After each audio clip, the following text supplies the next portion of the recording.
Stéphane, bonjour. Bonjour Cédric. Alors aujourd'hui, un patient fait un AVC suite à des plaques d'athérome. Comment est-ce qu'il aurait pu faire pour éviter d'en arriver là? Ah ben là, il faut le prévoir. Et donc, évidemment, si on ne le sait pas à l'avance, on ne sait pas prévenir cette embolisation de plaque d'athérome au niveau carotidien en général. De même, on peut faire un infarctus par relargage, une fraction d'athérome, d'une plaque d'athérome au niveau des coronaires. Et donc, voilà, s'il y a des examens préalables qui montrent que la lésion est en place, on peut essayer, même pas essayer, on peut prévenir l'embolisation de ces plaques. De même, des patients qui ont par hasard, chez qui ont découvert des plaques d'athérome au niveau carotidien, parce qu'on a écouté un souffle carotidien, ou qui a un angor d'effort, donc qui a à l'effort des douleurs cardiaques, et chez qui on a fait une coronographie, soit virtuelle, soit réelle. Donc la virtuelle, ça peut un examen radiographique sans injection de produits de contraste. Eh bien, on peut vraiment être actif. Alors, il y a 2 cardiologues très éclairés, donc des cardiologues. Quand je dis éclairés, c'est pas un cardiologue qui va vous donner des statines parce que votre cholestérol est élevé. Là, c'est vraiment des gens intelligents qui vont envisager la cause des problèmes cardiaques. Et j'en connais 2, je ne vais pas citer leur nom. D'ailleurs, ces 2 cardiologues vont peut-être nous aider à diffuser la bonne parole quant à un produit qu'on a conçu. Donc l'équipe scientifique musculologique a mis au point, ces derniers mois, un complexe en fait anti-plaque d'athérome. Alors je m'explique. Comme tout le monde le sait, il y a une enzyme qui s'appelle la nattokinase. Et cette nattokinase, dans beaucoup d'études, à propos de la nattokinase d'origine japonaise, je précise, parce que les autres, il n'y a pas eu d'études de fait, eh bien cette nattokinase a un pouvoir de résorption de la plaque d'athérome. Parce qu'en fait, la nattokinase est une enzyme qui va digérer les protéines constitutives de la plaque d'athérome. Et ces cardiologues utilisent la nattokinase depuis plusieurs années avec succès. La nattokinase a également comme effet de baisser la tension artérielle, donc elle a un effet, entre guillemets, d'estop.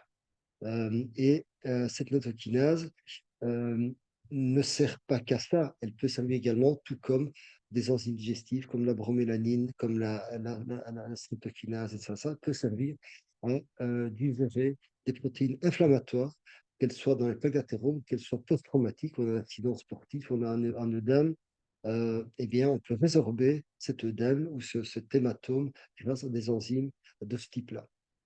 Donc, cette nattokinase, ça va indiquer chez qui? Eh bien, tout simplement chez des personnes ayant des antécédents emboligenes, chez des personnes ayant découvert des plaques d'athérome potentiellement emboligènes, mais également chez des personnes, par exemple, qui sécrètent dans leur corps une protéine qui n'a rien à voir dans le corps humain, donc une protéine exogène, qu'on appelle le spike. En effet, les pauvres personnes qui ont été piquées avec le vaccin, disant vacciné contre le Covid, on sait que ce vaccin ne marche pas puisqu'il augmente le risque de Covid grave, tout simplement. Eh bien, cette protéine spike, on donne à nos cellules l'ordre de la synthétiser, la sécréter de l'industriel. Et maintenant, ce spike, c'est la protéine justement qui crée des lésions vasculaires. Elle est vasculotoxique, elle est neurotoxique, elle est cardiotoxique, elle est musculotoxique, elle est toxique pour les glandes endocrines parce qu'elle détruit les thyroïdes, les surrénales. Mais ici, je me braquais sur l'aspect vasculotoxique puisqu'on sait qu'elle est responsable de microemboles, voire d'embolies massives avec mort conséquente. L'embolie massive, eh bien, on peut digérer le spike, mais ça fera l'objet d'une autre vidéo. Et ici, je vais me braquer sur l'utilisation de l'endokinase dans les problèmes thromboemboliques hors spike.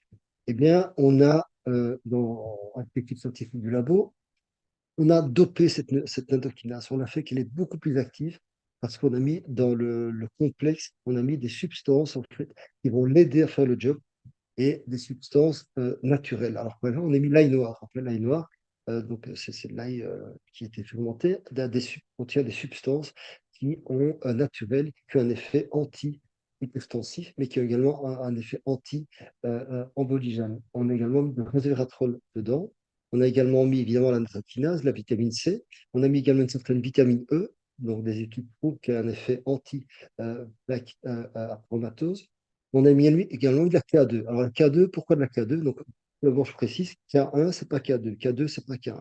Parce qu'on dit toujours, oui, mais donner de la K2, ça va enseigner les patients. Rien à voir.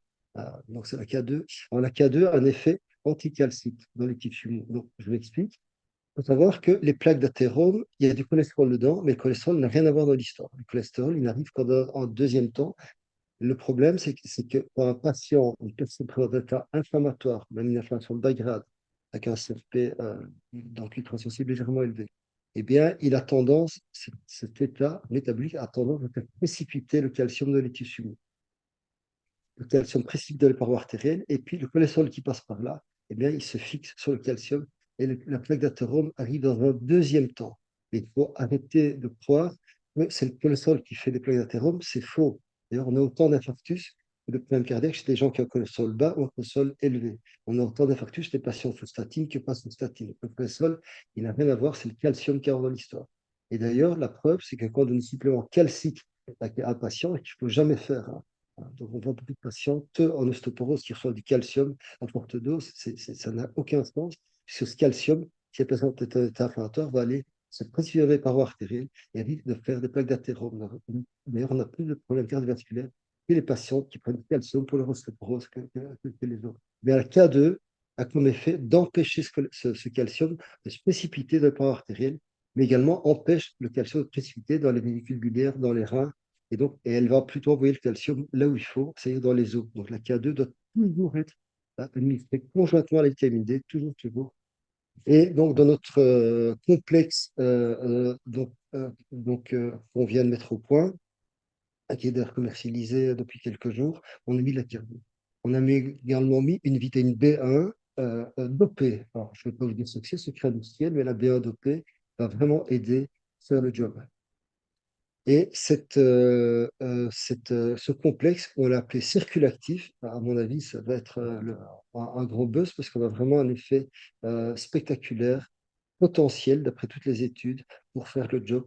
Et c'est de ces deux cardiologues éclairés qui nous ont suggéré de bosser là-dessus et on l'a fait en quelques mois.